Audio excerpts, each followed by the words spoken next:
Not many classic F1 partnerships get to end on a high, but Juan Pablo Montoya and Williams got to do just that at the end of a difficult 2004 season when he signed off with victory in the Brazilian Grand Prix before heading off to McLaren.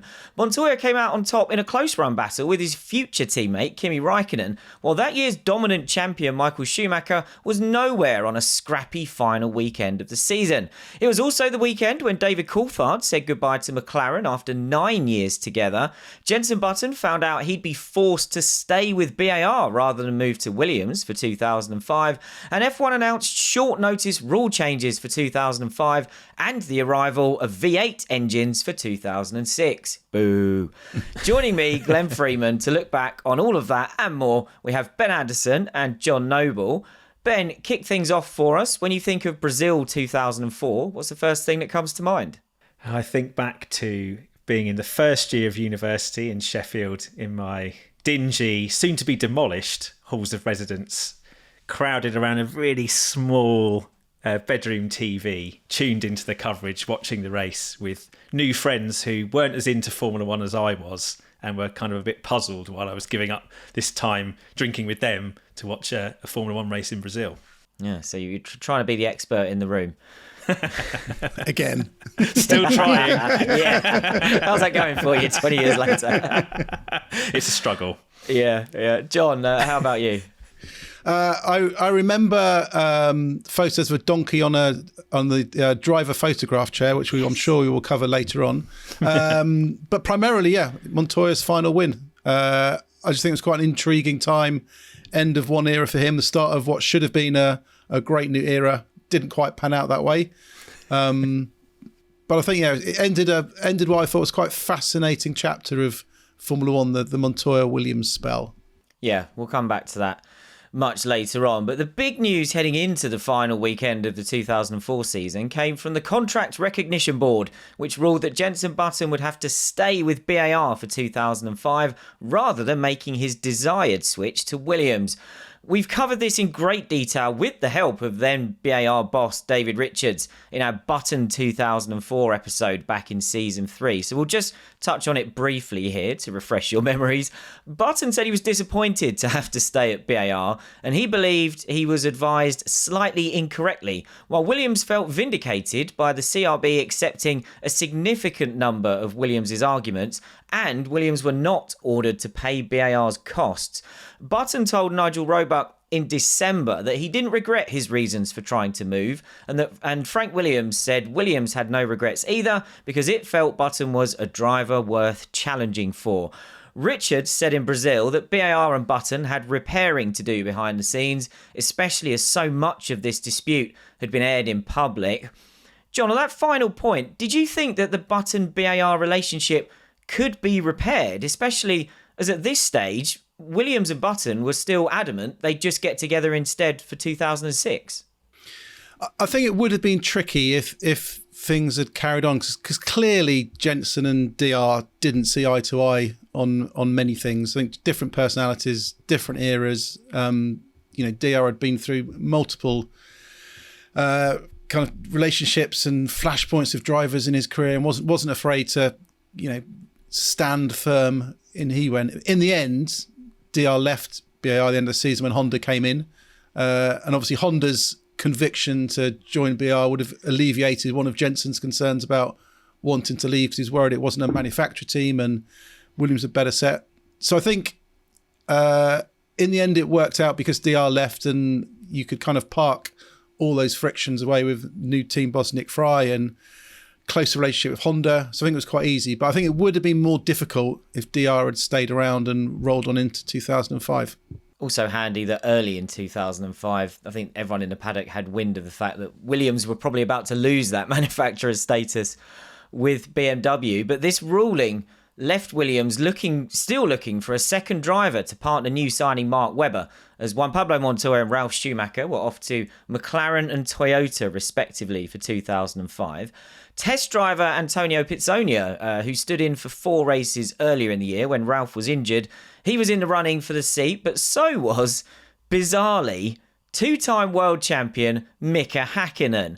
Williams' Patrick Head explained at the time that the team's logic was that it might need a driver with a proven track record to slot in alongside Webber, as while Williams believed Webber could go on to be a top driver, by 2004 he didn't have a CV full of great achievements. Head accepted that turning to Hakkinen would be a risk after he'd been out of F1 since retiring or going on sabbatical at the end of 2001. But Patrick said you have to think seriously about a man who has the talent to twice beat Michael Schumacher to win the title. Hakkinen hasn't spoken about this too often, but he did mention it briefly on F1's Beyond the Grid podcast, saying Frank Williams was the one to call him about the idea, and while Mika briefly thought this could be interesting, in the end, too many things didn't match, and he was glad he didn't do it because it wasn't a good idea and it would have been a mistake. Ben, was Mika right? How do you think he would have got on alongside Webber in 2005 and a 2005 Williams? I think he was right. Definitely right to be a bit sceptical about the whole thing. I mean, not really many drivers make a good fist of being out of Formula One for an extended period and coming back and doing a good job. I mean, Alonso's probably the recent exception. Kimi Raikkonen did kind of okay, didn't he, coming back after a couple of years of rallying in the Pirelli era. But this period, the cars are developing so fast. Häkkinen's 2.5 years into being fully retired at this point, basically like committed to being a family man. Kind of feeling a bit lucky that he kind of got away with it during his era, you know, especially with what happened at Adelaide in 95. And also some of his peers are really struggling at this point. You've got Coulthard kind of getting battered by Raikkonen. Villeneuve's made his cameo and he's getting Alonso'd, which I'm sure we'll get onto later. Sadly, yes, we will. All the signs are pointing to don't do this, Mika. And I kind of feel like, although Webber's still up and coming at this point, we've seen enough from him in the defunct Jaguar team, or soon to be defunct Jaguar team, that I feel like he could definitely do to Häkkinen what is happening to Villeneuve and Coulthard at this point. So yeah, steer clear, Mika. Good decision. Hakkinen might not have wanted the seat then, but as one of the names Ben just mentioned there, his longtime McLaren teammate David Coulthard certainly did want the seat. Coulthard at this stage was out of work for 2005 as he lost his McLaren seat to Montoya, and he said that while he didn't need a job to put food on the table, his motivation to continue racing was high. Speaking about the Williams vacancy, he said, "My credentials are stronger than anyone's out there. I've got pole positions, I've won Grand Prix, and I've got a lot of experience of developing cars, tyre development. I've got to do everything I can to try and make them realise that I am the best of the drivers available." John, Williams ended up going for Nick Heidfeld instead. Would Coulthard have been a good choice though as well? I think it's debatable, primarily because, there are multiple factors behind this. One, obviously you cannot ignore the fact that I think BMW were very in favour of Heidfeld coming on board. And I don't know if Williams kind of knew the BMW relationship wasn't quite panning out as they'd hoped for. It'd been a disappointing 2004 season. It ended with a win, but they'd hoped to win the championship and potentially, could have had one in 2003 as well. So it was a very different 2 seasons from what they probably anticipated. DC as well was on that kind of past the best of his career. He hadn't had a stellar 2004 season. Kimi had been, sensationally strong. And I think from Williams' perspective, maybe there was still this belief that Heidfeld hadn't shown his best in Formula One, that there had been flashes of promise and his good technical feedback, and he was exactly the sort of person they needed in that team. I think DC would have been okay. And, Julie went on, got the Red Bull seat, and did totally fine. But I don't think he was ever as good as he was in those early McLaren years. Yeah, I guess we could have had the DC and Webber Red Bull lineup just a few years earlier at Williams, couldn't we? So. But let's get into some proper F1 politics next, as with a technical working group led by the teams failing to agree a new rules package for 2005 at the FIA's request. The FIA was free to implement whatever rule changes it deemed best to achieve its goal of slowing down the cars on safety grounds. The package it announced included raising the front wing, bringing the rear wing forward, reducing diffuser height and cutting back bodywork in front of the rear wheels. Changes which were expected to reduce downforce by 20% or more. To further slow the cars for 2005, it was announced that tyres would now have to last an entire race distance, resulting in harder compounds that would be slower, and engine performance would be curbed as well, as engines would now have to last 2 race weekends.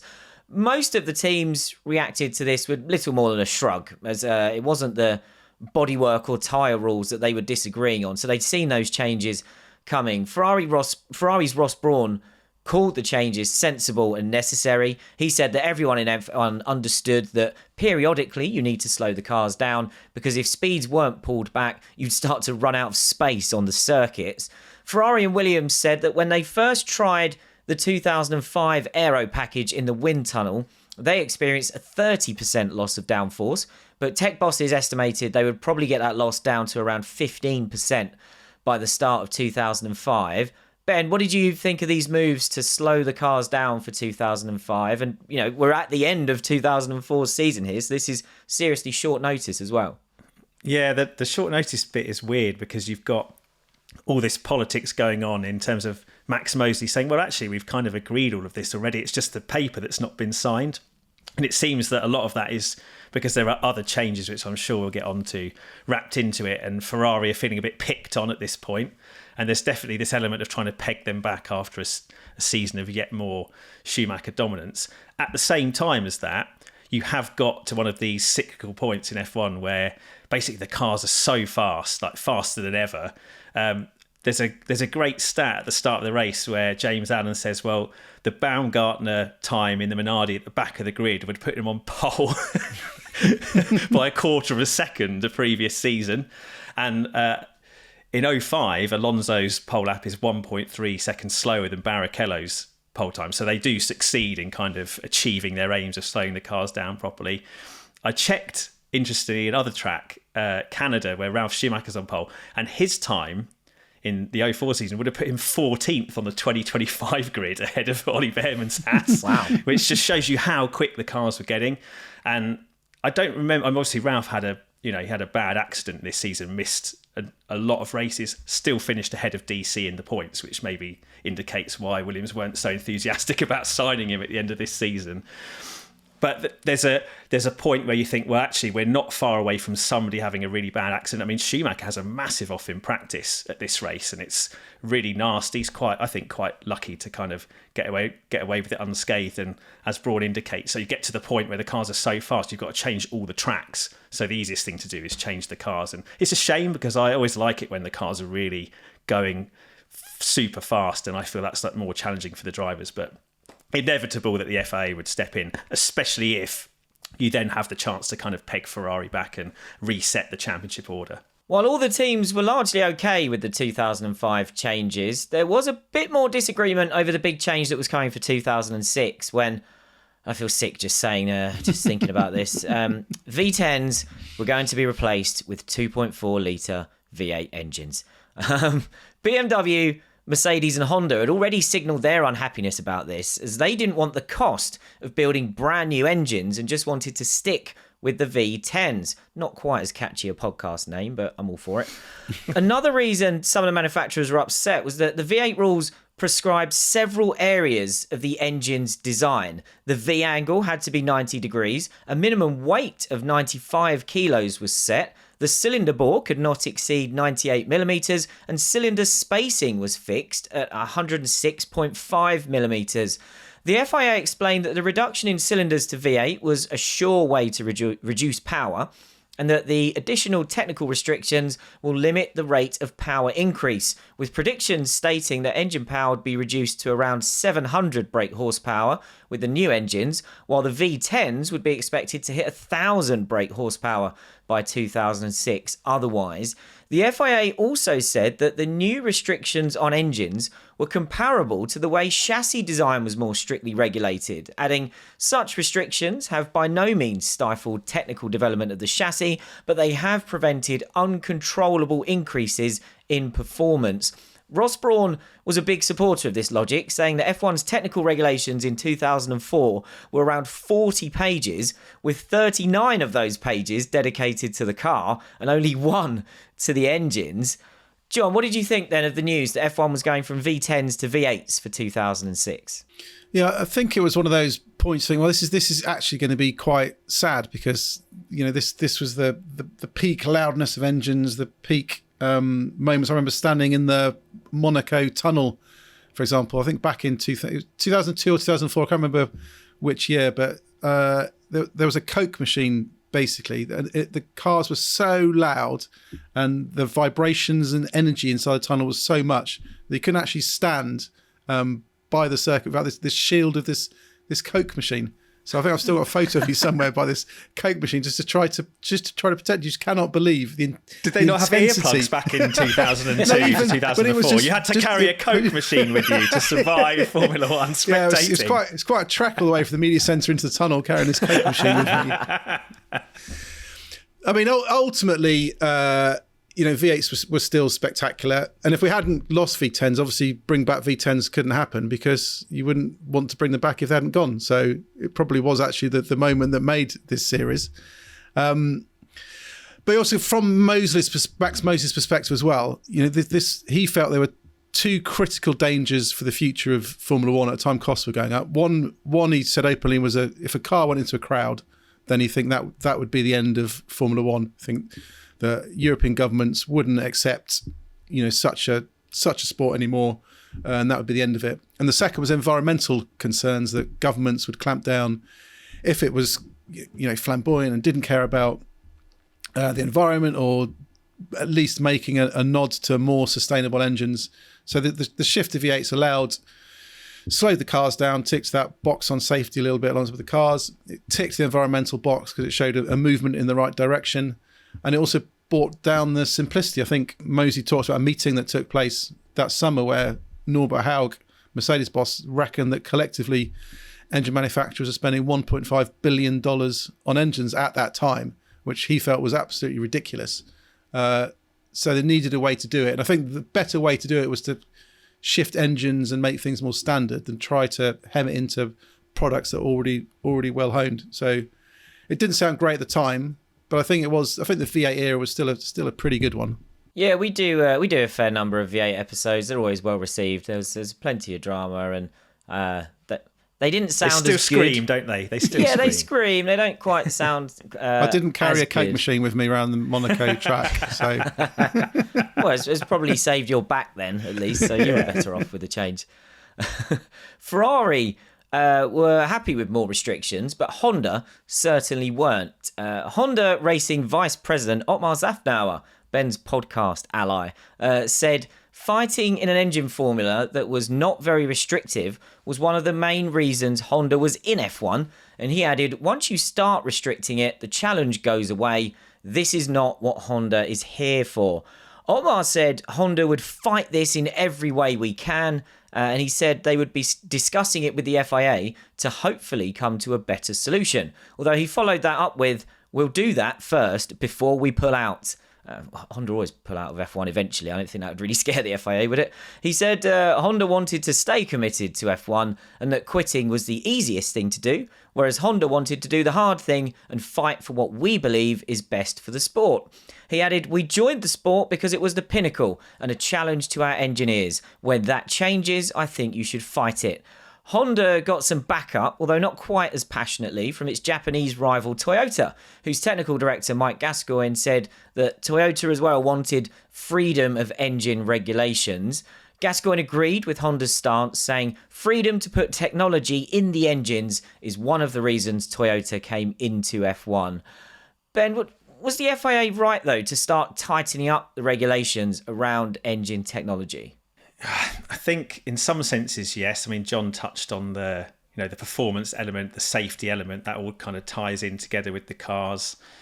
I feel like this is part of, I think, why Bring Back V10s exists as such a seminal series. Like, this is the key period in F1 where you move away from kind of unfettered development, and the essence of F1 is just kind of pushing the boundaries of the regulations, or having much freer regulation, should I say. and moving into a phase where it's like, how much more can we restrict this? And then everyone trying to kind of work around those boxes. And it's no surprise that the newer manufacturers are like, well, we don't want this. Like, we've signed up because we want to just keep pushing. We haven't discovered all the secrets there are to making really good, fast V10 engines yet. So don't take our toys away. Whereas obviously all the well-established manufacturers thinking, man, we've poured absolutely loads of money into this. Can we save some?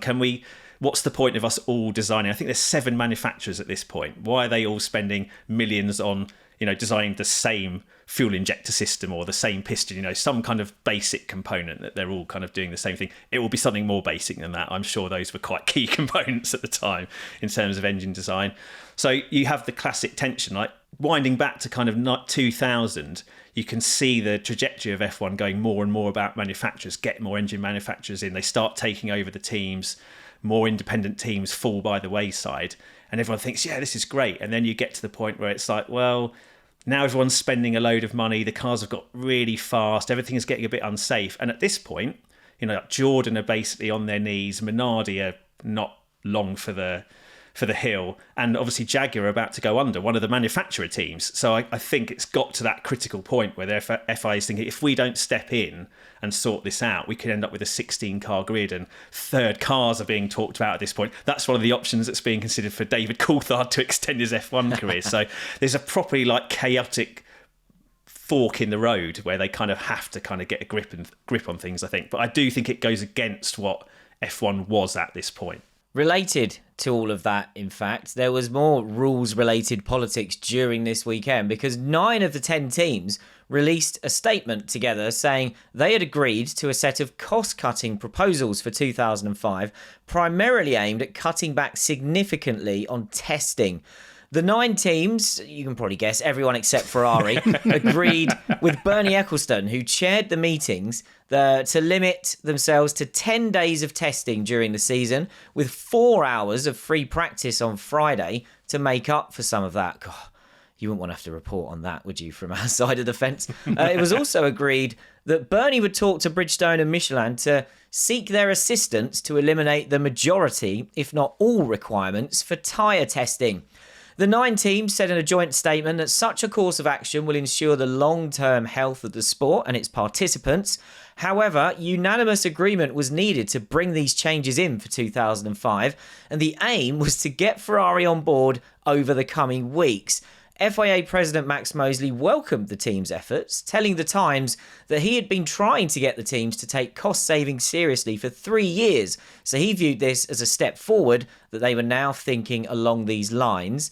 Minardi's Paul Stoddart was believed to be the ringleader in all this, which was perhaps not a surprise given his team was the one living closest to the brink at any given time. I mean, Ben said earlier that Jordan were on their knees. I'm not sure Minardi had knees by this point. But there was plenty of support from the better funded teams as well. Williams' Sam Michaels said testing was one of the biggest costs, although he understood it wasn't the same for Ferrari because Bridgestone paid for Ferrari's testing. Didn't hurt either that Ferrari had a test track next door at Fiorano. Toyota's Mike Gascoigne said cutting testing was the easiest way to save money because the best way to spend less on your F1 car was to not run it. John, we've got quite a lot more fallout to get to on this, but were the teams right to target testing as the area where a lot of money could be saved? I think, to be in truth, there were probably 2 parallel agendas going on here. On the first phase from the smaller teams, cutting down testing would be a help because if we go back to any time before this, you come out of a Grand Prix, you'd have cars running Friday, Saturday, Sunday, then they'd be back testing somewhere Tuesday, Wednesday, Thursday, and then potentially another Grand Prix, or it'd just be constant world of. I mean, we think F1's busy now with 24 races and never stops, but imagine that time when straight out of a race, then testing, back into a race, testing and never stops. So for smaller teams, it would help because it stops those teams that did have extensive test programs pulling further ahead and potentially close up the grid. But I do wonder if the kind of motivations of somebody like McLaren and potentially Williams was aimed about Ferrari and Ecclestone, that Ferrari had been absolutely dominant in 04. The Bridgestone tyres were great. They gave him a big step forward, and well knowing that Ferrari could test at Fiorano when it wanted, test at Mugello when it wanted, was testing at Imola when it wanted, had all this huge advantage to push on stuff which wasn't available to the other teams. So I bet deep down, rivals not only saw this as a way to save money a little bit, but potentially it could be something that would nobble Ferrari on that front, even if by that stage, the thing that probably ultimately nobbled Ferrari for the previous season had been agreed without, no tyre changes for the entire race. Yeah, I guess at that point, nobody knew quite how effective that was going to be. But secret hidden motives for things that look like they're being done for the good of the sport. That will never catch on in F1. One of the most eye-catching things, though, about the 9 teams that had signed this proposal was that Sauber were on it, despite being closely aligned to Ferrari through its engine supply deal. Team boss Peter Sauber put a statement out addressing this, acknowledging his close relationship with Ferrari and its team boss Jean Todt. Sauber said, "You can imagine how hard it was for me to sign the initiative, but I am convinced my decision to do so was right." He wanted to clarify that my signature by no means indicates any form of action against Ferrari. And he added, cost savings are vital for the health and future of Formula One, and they are every bit as important for the major manufacturers as they are for the independent teams. Even so, John, were you surprised that Sauber broke ranks like this and sided with the rest of the teams rather than kind of doing its usual trick of just aligning with whatever Ferrari wanted?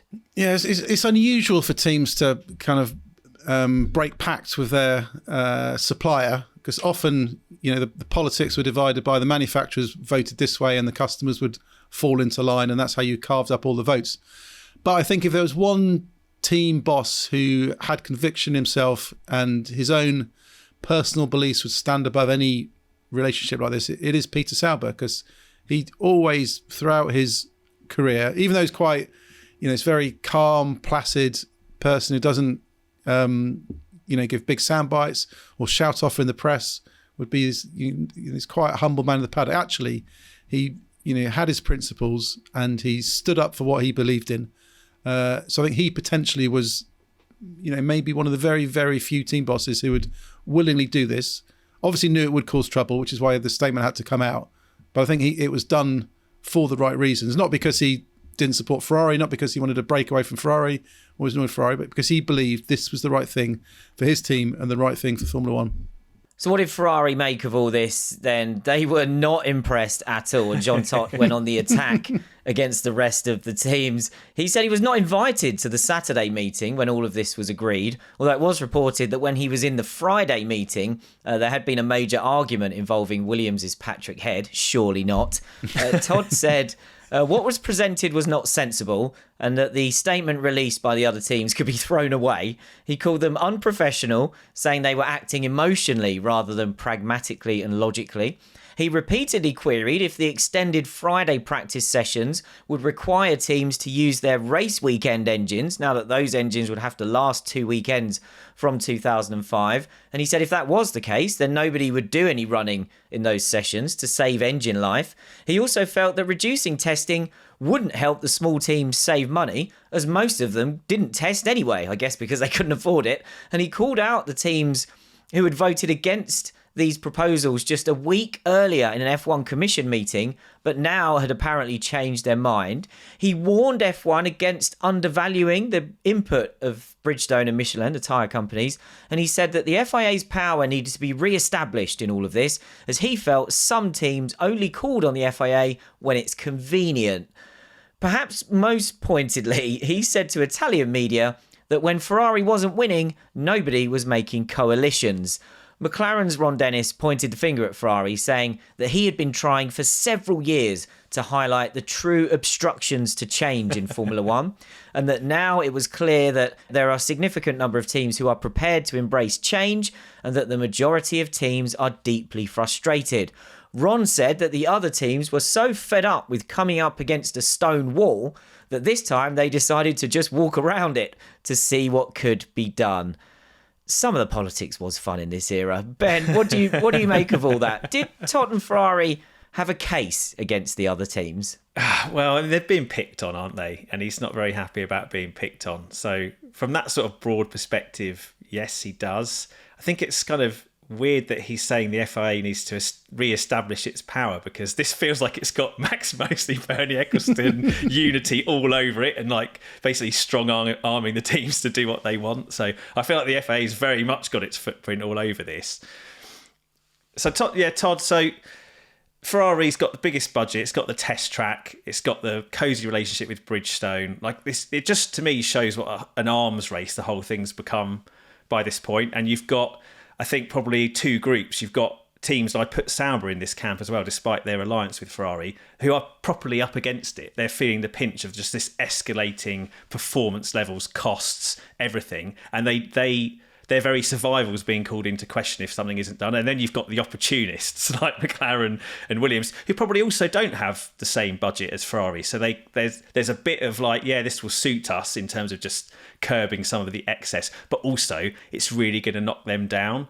And so you can see why they're kind of all going, yeah, actually, maybe it is time to walk around the stone wall. In terms of Todd's specific point about the testing, I think it's a bit silly, really, because yeah, okay, maybe the small teams aren't testing because they can't afford to, but the move is not really about allowing them to do that. It's about taking away stuff from the haves, isn't it? And Ferrari, obviously, one of those teams who can just do whatever they want. And if they can do that and other teams can't, the gap between them and everyone else just grows. So I can see the logic. Todd, I think, is reaching, and probably he's the one that's actually reacting emotionally at this point, whereas everyone else is kind of thinking, well, logically, this is the right thing to do for our own interests, never mind the wider interests of F1.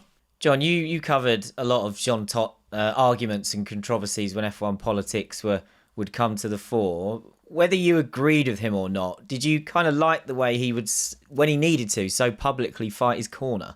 Oh, completely. There was never any hesitation at all. And I think both him and Ross Brawn were identical. I remember the previous season with the Michelin tyre controversy, working at Autosport at the time when we got wind that this TD was coming and they changed the regulations. And I remember Luca Colliani, the Ferrari press officer, said, you can speak to, we'll give you Jean and we'll give you Ross on the phone. Absolutely flat out against Michelin. And Ross, completely matter-of-factly says, yeah, well, if any of the Michelin teams win the championship, we will appeal it, which was unprecedented in Formula One. So this huge cloud hung over the championship, but they absolutely had conviction in what they were doing, which is partly what made Ferrari such a dominant force, because you've got to get all your elements in place to win a championship, and then having got everything in place, everything perfect, you're the best driver at the time, top rate technical leadership, the test program, a Bridgestone thing focused on you, all these elements in place. And then everybody else is then conspiring, including the FIA president and the F1 Supremo, trying to stop you being dominant in the future, because it's not such a good thing for Formula One. So you can see why he felt this was an all-out war to stop Ferrari winning, which ultimately is what happened. Yeah, it all worked. Elsewhere, though, in F1 manufacturer land, Renault recommitted its future for at least another 3 years after its incoming chairman, Carlos Ghosn, had cast doubt over its F1 project by saying it was not a given that Renault would continue after 2005. Ghosn was quoted by French media as saying, if Renault does not make its mark in winning races and championships, I don't see why we should be there.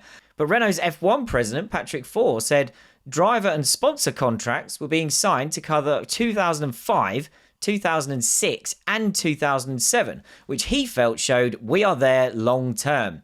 He also dismissed speculation from Italy about team boss Flavio Briatore's position, saying every year he has reached all his targets. If in 2005 he does the same, I don't see any reason why he shouldn't be with us in 2006. And he said the target for 2005 was to fight for the title.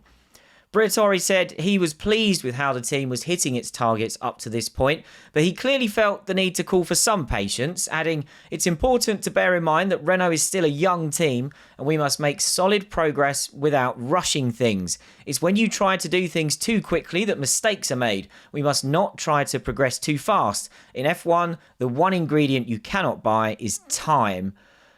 John, obviously Renault would go on to win back-to-back titles in 2005 and '06, so it did work out. But do you think if that hadn't happened, Briatore and perhaps the whole team would have faced more pressure from Renault? I think Renault withdrawals and all these threats are kind of something that we've still got with us today, that the team doesn't perform, will pull out, and yet still Flavio Briatore is still there. Uncertainty about what's their commitment to Formula One. Is it going to be successful? Where do we go?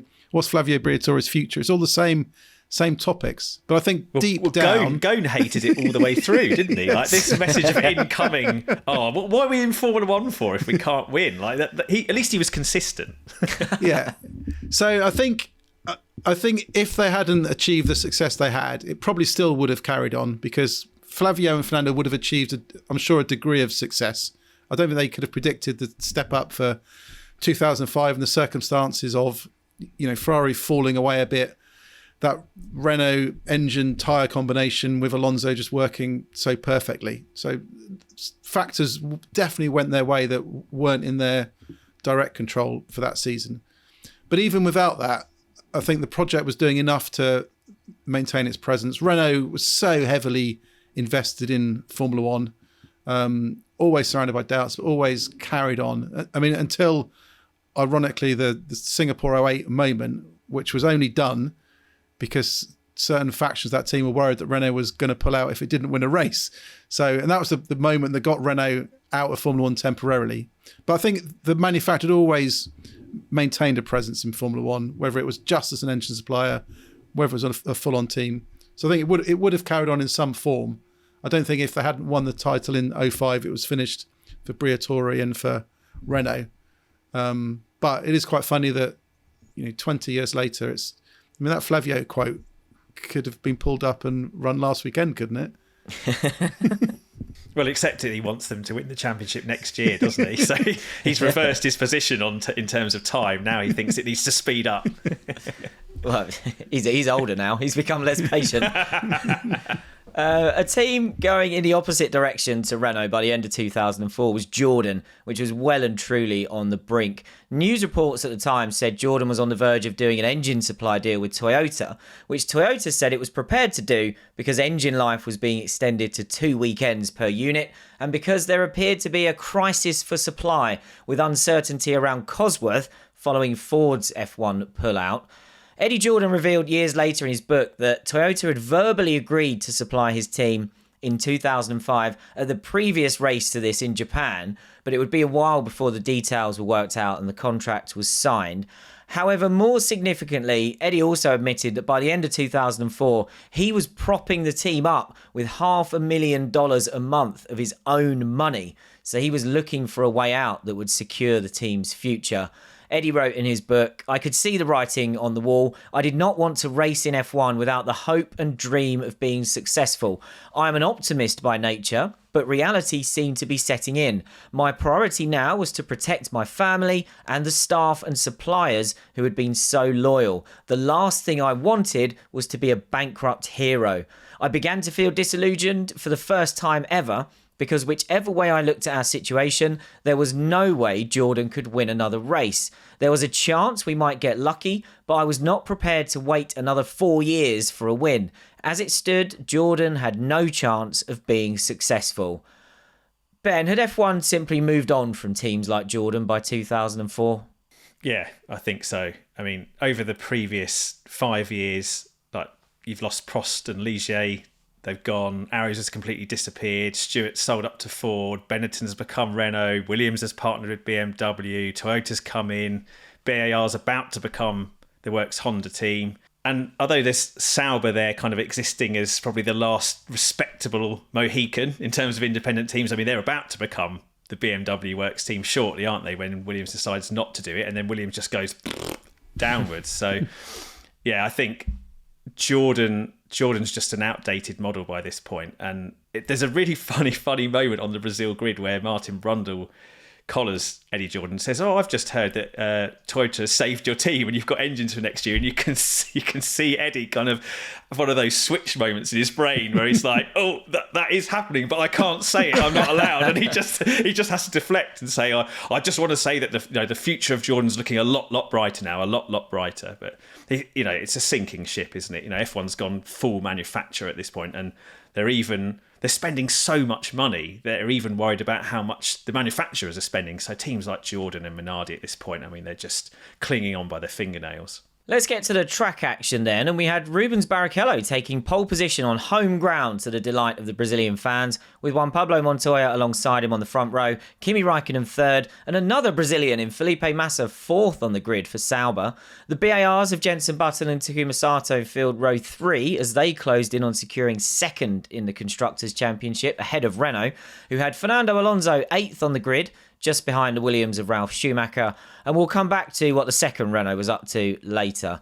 We'll also come back to Michael Schumacher in a bit to get into why 2004's dominant champion was starting 18th. For the start of the race, the big talking point was the weather, as the track was damp and it wasn't an easy call between slicks or intermediate tyres. In the end, it was only the two Renaults and David Coulthard that took slicks, and they all plummeted to the back in the first couple of laps. But by lap 4, Alonso was the quickest man on track, which led to an early flurry of pit stops to put him in the lead. Eventual winner Montoya was asked if he considered slicks for the start, but he said he felt it was too wet to gamble and that keeping track position when starting up front made it the right call to start on intermediates. And Williams' Sam Michaels said they were going to go for slicks until another light shower hit with 2 minutes to go before the grid had to be cleared.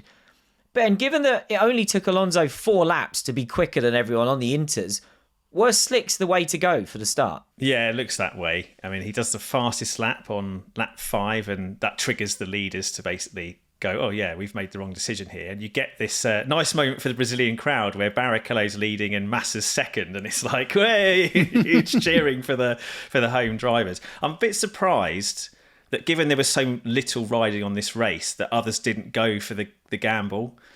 It was pretty much a dead rubber, wasn't it, in terms of the World Championship? So you'd think, oh yeah, Hail Mary on the last race, and they didn't.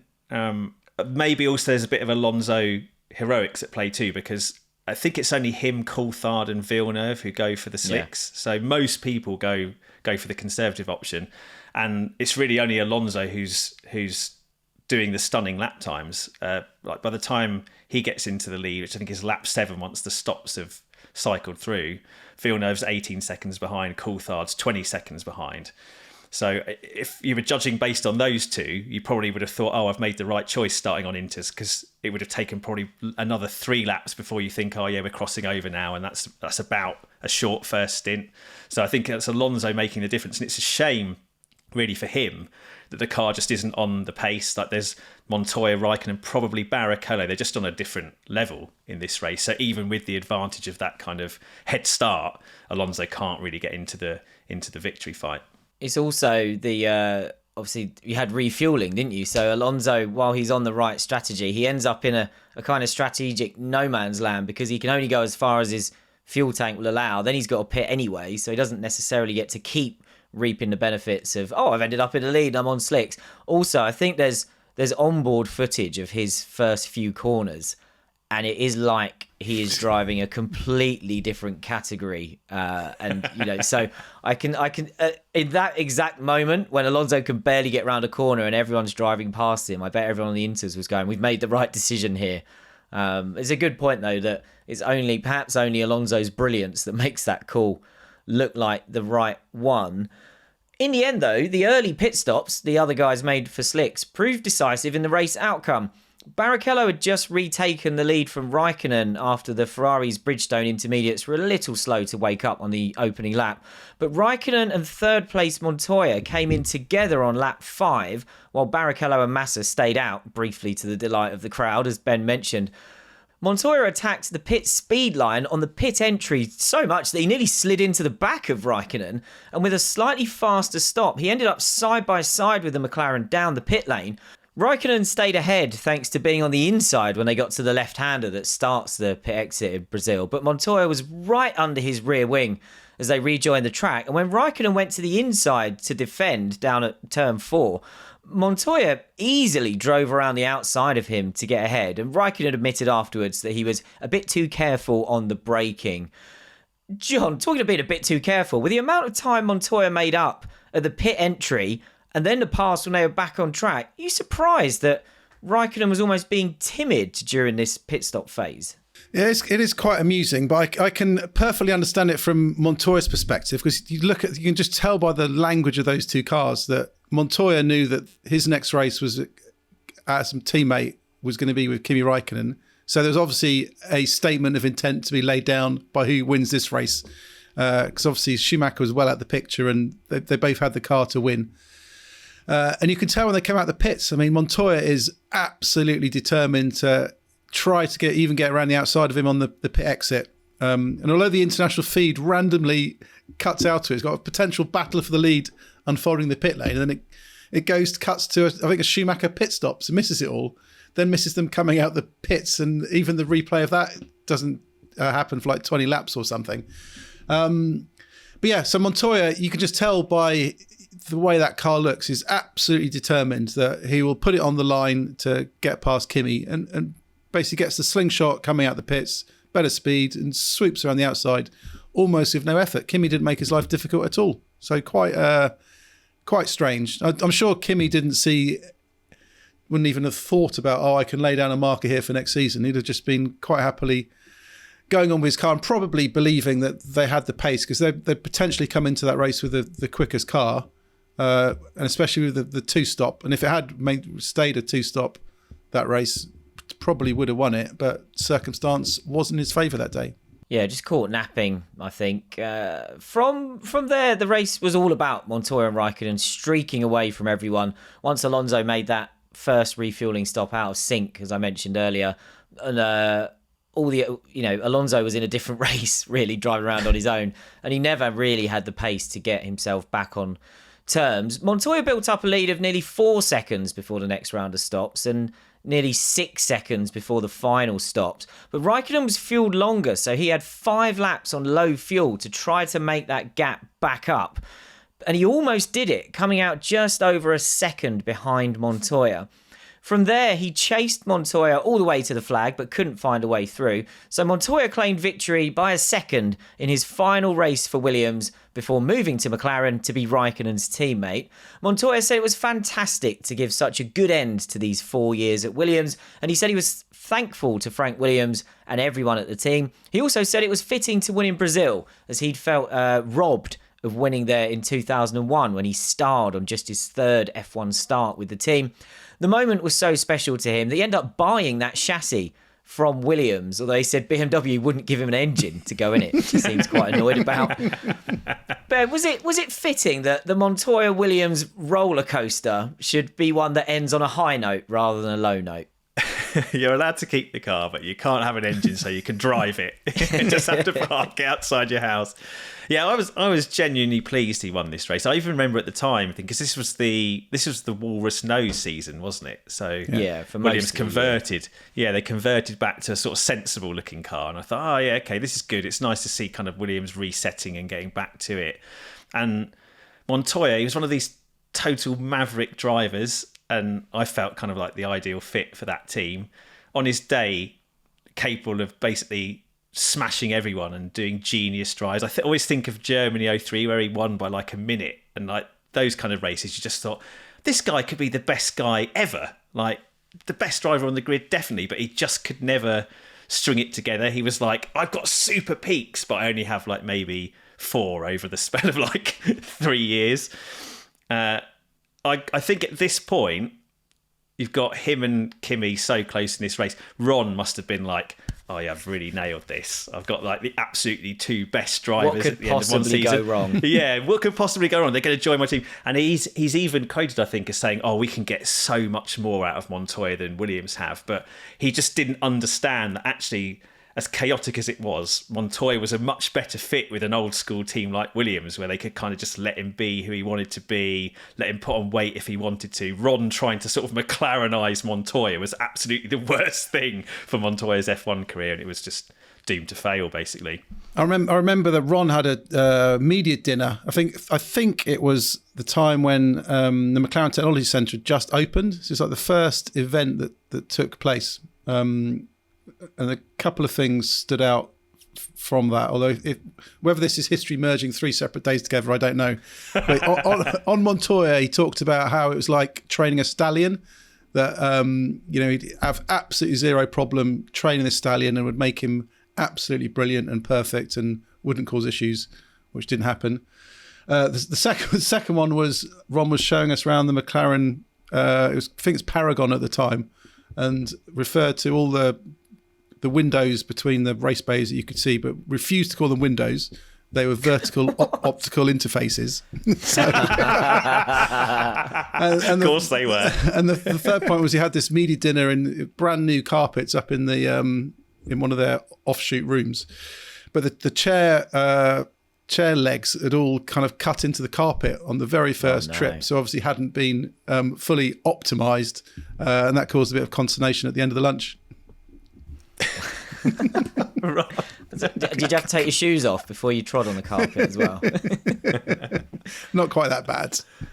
In all seriousness, Ben talked there about how Williams's environment, yes, it was a roller coaster, yes, it was chaotic, yes, they'd shout at each other, but that probably got the best out of Montoya. Did you believe, when you're hearing all of that from Ron, did you believe that if Montoya could be McLarened, it could work?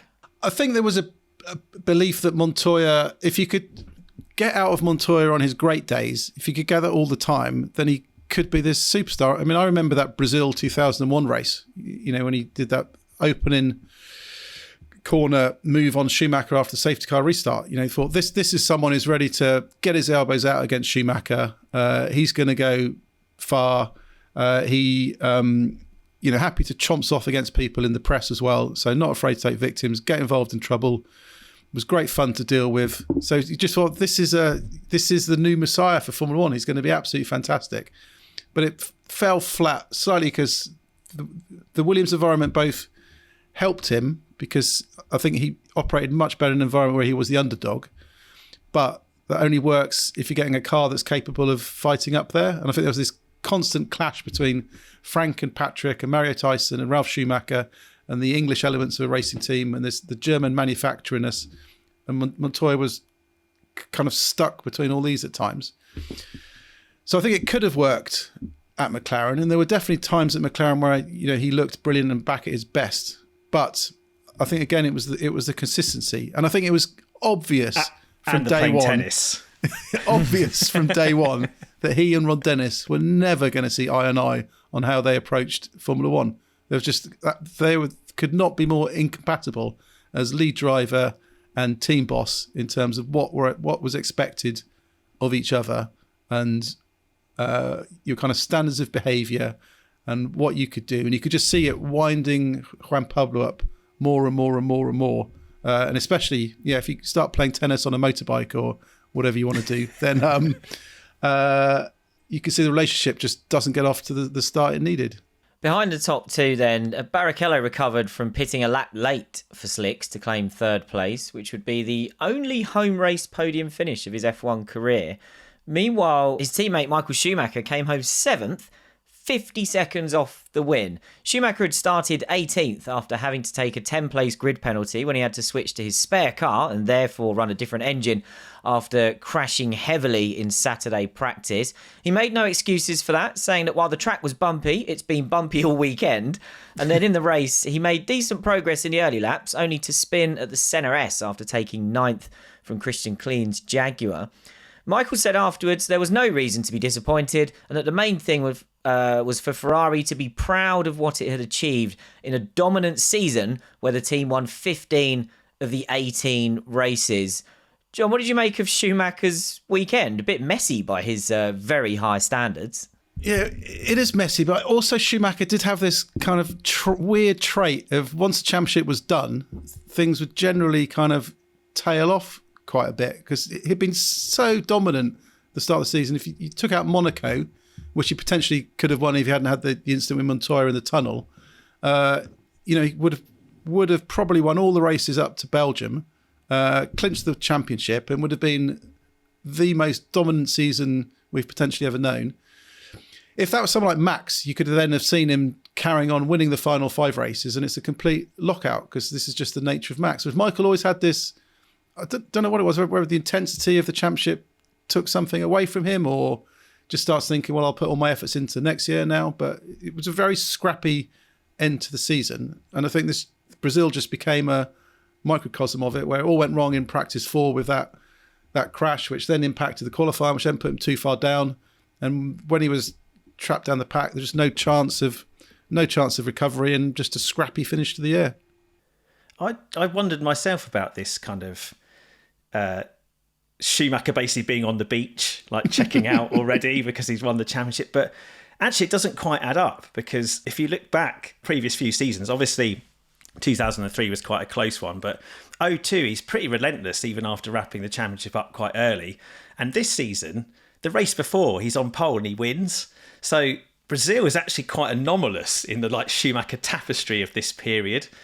And the only thing I wonder, without obviously having been there myself and know if there was a technical explanation, is whether that practice shunt, this massive shunt which he has at turn 5, isn't it? The double right. It's a pretty bad place to go off. Whether that just spooked him a little bit, a bit like Senna at Monaco in 93. We recently covered that race on our 93 Revisited series, and Senna admitted that he had a massive shunt at Saint Devote in practice and just wasn't there trusting the car to the same level. And though he still won, he wasn't kind of at his absolute best. And I just wonder in this race if there's a similar phenomenon, because it's a really horrible shunt the way he goes in backwards there, really fast. And yeah, it's just a weird race because most of the time he's still on it, I think. And this weekend he just isn't at all. Someone else who had a weekend to forget was David Coulthard, who signed off from his 9 years with McLaren with a lapped 11th place finish. Coulthard had joined the Renaults in starting on slicks, but had wanted to switch back to intermediates on the grid and just run out of time. And he said he never felt comfortable with the car all race in the changing conditions. He said it had been hard not to think about it being his last race with McLaren, and he felt that the whole year has been a bit of a countdown really, which is not the best way to go racing. Coulthard said it was emotional to say goodbye to McLaren after having joined the team in 1996, and team boss Ron Dennis called him a fantastic ambassador to McLaren and F1 in general. It was a disappointing end to a pretty forgettable year as DC finished 10th in the standings, and it was his only season with McLaren where he didn't score a podium finish. Ben, obviously this isn't like Montoya and Williams ending on a brilliant high. Did the Coulthard-McLaren partnership maybe go on a little too long in the end? Well, McLaren certainly thought so, didn't they? Because I think they approached Montoya in the middle of 2003, and they wanted to take him from Williams for 2004. And I suspect that a part of Coulthard's drop-off in this period is down to the fact that he's not wanted by the team he's racing for. And this whole thing has this feel of enforced retirement. He obviously doesn't want to stop, but McLaren are kind of treating it like it's definitely the end for his whole F1 career. Let's have a big send-off and whatnot. I think his level does drop. When he was up against Hakkinen, you saw him as more of a 1.5 level driver, but against Raikkonen, he's clearly the number 2. And this race is a particularly bad look because he's basically battling Villeneuve for last on the road, admittedly starting on, perhaps the wrong tyre for the very first lap of the race, while his teammate's battling for the lead and finishes just 1 second off the win. Not the best shot window when you want to stay in F1. I think he went to Williams and gave a presentation as well, didn't he, to try and pitch. Did he do a George Russell PowerPoint? Yeah, I think so, yeah. I think he did. The equivalent anyway. Maybe it was a bit more hard copy at that point. It was a ring binder.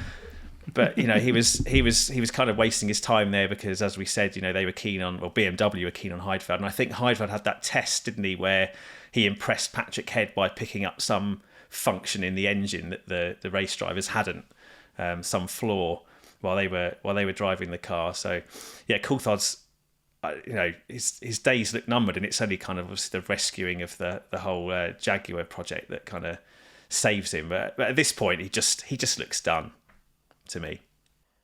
Let's move on from one of F1's longest partnerships to one of its shortest, as Brazil 2004 also brought an end to, deep breath, Jacques Villeneuve's 3-race stint with Renault.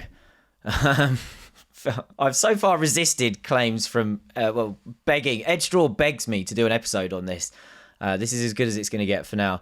Villeneuve was brought in after Renault axed Jarno Trulli, and the goal was to help the team in its battle for second in the Constructors' Championship against BAR, which it ultimately lost. Villeneuve came away from the final 3 races with an 11th and 2 10th place finishes. No points for those back in these days. So he didn't contribute any points, but Renault bosses pushed back against suggestions that signing him was a mistake. Flavio Briatore said Villeneuve's task was enormous given how much faster the cars had got during 2004 while he'd been on the sidelines. And Pat Simmons said the team probably underestimated just how difficult it was to put someone in at such short notice, adding that he felt circumstances conspired against Villeneuve. Villeneuve said on F1's Beyond the Grid podcast that it was only at the final race that Renault completely changed the car setup to suit him. Simmons also said that at the time. And Villeneuve had lots of nice things to say about his brief partnership with Fernando Alonso, calling him probably the most impressive teammate I had race-wise. A few weeks after the season, Renault F1 president Patrick Ford told Eurosport that it was a mistake to hire Villeneuve, and he felt Renault should own up to it. He said Renault's senior figures underestimated the effects of spending nearly a year on the sidelines, given how much faster the cars were in 2004, and that to expect Villeneuve to score points immediately was probably unrealistic. John, did Villeneuve's results prove that this was a mistake, or was it just a reflection of how hard it was to drop anyone into that situation when you've been out of the cars all year and they're actually a lot faster than they were the year before? No, it's a massive success and proved Villeneuve was the greatest ever in F1, wasn't it, Glenn? Agreed. Let's move on. No, of course it was a mistake. But I think that, several factors come into it, and probably things that we, only appreciate, this season. For example, you look at Lewis's struggles with Ferrari adapting to new power units, new chassis concepts. Then you're thinking of Villeneuve, who'd switched to Michelin tyres from Bridgestone with a year on the sidelines of cars that had made a big step forward. I think from Renault's perspective, it made sense because I can remember the hype around, Villeneuve's going to get this seat to the test at Silverstone, massive new story at the time. And it seemed right. It was still a big name in F1 at that time. Still great image. Still a lot of fans, still a lot of followers, still a lot of people who believed he could do it. So all the ingredients seemed to... Not as quick as Jarno Trulli, so that made Fernando Alonso happy. So still there seemed plenty of good reasons to do it, but it just didn't deliver on track. He wasn't comfortable in the car. Very short time to get used to it. Probably past his best by then. So it just didn't click. But whether they could have done any better in those circumstances is hard to tell. I mean, you could have thrown someone like Frank Montani in their test drive, but would he have adapted and got up to speed as quick and delivered points? Unlikely. I mean, what they should have done is kept Jarno Trulli on, because Jarno was super quick. They could have delivered him an environment where he could perform to his best, but the team effectively decided to sideline him and push him out the door and not give him what he needed, maybe too quick for Fernando Alonso's liking at the time. So that would have been the best solution. So yeah, unfortunately, it was a mistake, but you can obviously delete all that, what I've just said, from your memory banks, Glenn, and pretend it never happened. Yeah, I wasn't listening. What did you think, Glenn? Come on, you have to address this question, because this must have been the hardest watch of your formative F1 years, surely. I don't know. Most of the BAR years are pretty tough to watch as well. The Sauber years weren't great either. No, Imola 2005 was good. It's my only memory of him driving a Sauber. I was really excited about this. Like I was becoming, in Villeneuve's absence, Alonso was kind of becoming my next guy. I liked the Renault team. I liked the livery. I thought, yeah, these guys are on the move. So Villeneuve ending up there, I was like, this is perfect. I'm well up for this. And as a devoted fan, not yet working in the media at this point, you do just cling to any excuse. Anytime he's telling you why it's not working, like, yeah, that's definitely it. Just couldn't possibly do anything. So you're completely brainwashed. Obviously, it's hard to look back at. There is that element of, I agree with the who else could they really have got, and I think this isn't to defend the job Villeneuve did, but I do suspect that anyone that had been dropped in at that point with a quite a particular car that you don't know, that if you don't know the Michelin tires, he didn't do a great job. It's not something where you go back and go, right, well, that was a resounding success, although I do think they should have kept him in the car for 2005. But yeah, difficult, and kind of relieved that he had the Sauber deal in his pocket already. I was like, it'll be fine. When he's back for a full season in a midfield car, he'll be absolutely fine. Talking of miserable endings, Jaguar's final F1 race featured its two cars colliding when Mark Webber tried to pass Christian Klein at the first corner. Webber was out on the spot, saying that Klein hadn't seen him coming and turned into him, but he did say that Klein had apologised. Klein, who was able to continue and finish the race 2 laps down in 14th, said he had seen Webber in his mirrors, but he didn't think he was close enough to overtake him. Ben, judge this as a steward might have to in modern parlance. Was one driver predominantly at fault for this utterly needless collision?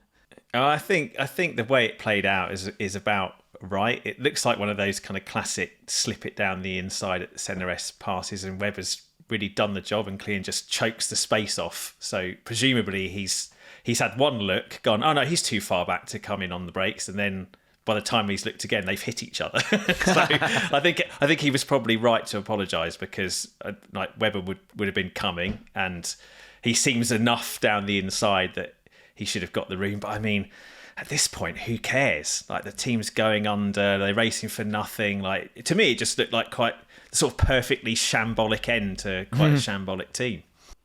It does sum them up quite nicely. I must say, I think when I watched it from Webber's onboard, he's a long way. I can see why Klein looked in the mirrors and went, no, he's not coming through this time. He's way too far back. It's a bit of a send. Yeah, I didn't see the onboard, actually. I found the footage difficult to come by. I was like, let's Google search this collision. No, it doesn't come up because it's so irrelevant. And it doesn't actually feature in the ITV coverage. They wait till the post-race show to do a little bit on the Jaguar team. Because they're like, oh, yeah, we probably should cover these guys, because this might be the last time we ever see them. Okay, well, I'll try and dig out the onboard then. I'll send it to you. We can let Patreon know. We let our members know on Patreon if Ben revises his opinion once he's seen the onboard. But let's finish on a lighter note, because although it might not sound like it to begin with, but trust me, you'll like this.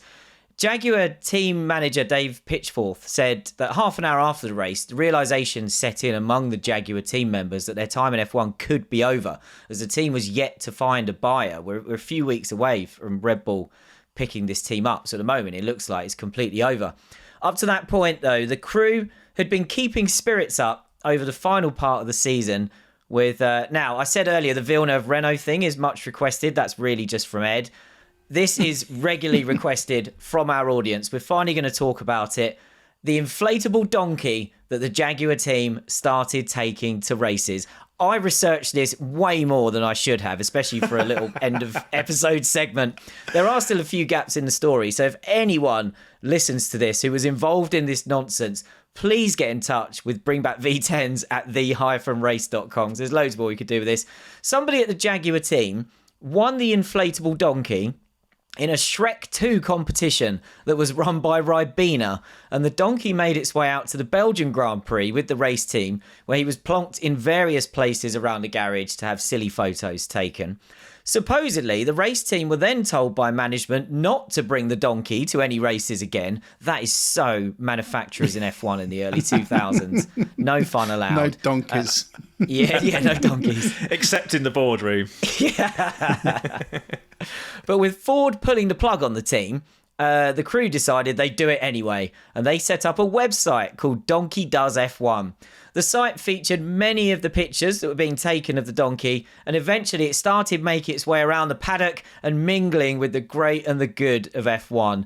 In Brazil, when Michael Schumacher was late for the traditional end-of-season driver's photo, he arrived to find the donkey sat in his seat, so he initially sat on teammate Rubens Barrichello's lap instead.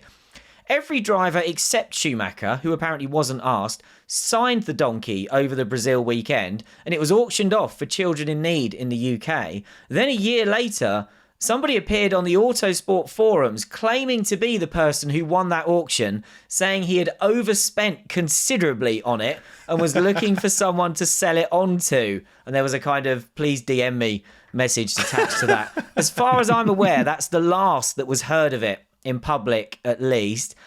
John, what do you make of this? Were you amused by how famous this donkey became in F1 circles by the end of 2004? Yeah, I think at the time, F1 was in a very different place in terms of how it was kind of approaching the public. Nowadays, there's endless social media team members. There's inflatable donkeys everywhere in F1 today. You can walk down the paddock and there will be inflatable donkeys all over the place, being on TikTok and Instagram and Facebook, and teams getting drivers to do stuff with it. And it happens every race, 20 times every day. But back then there was no, social media, and F1 hadn't probably even met each other once. So Twitter didn't exist. But somehow this got traction. Somehow this had managed to kind of get beyond just the world of being a private joke between some Jaguar team members. And it started spreading out into the paddock.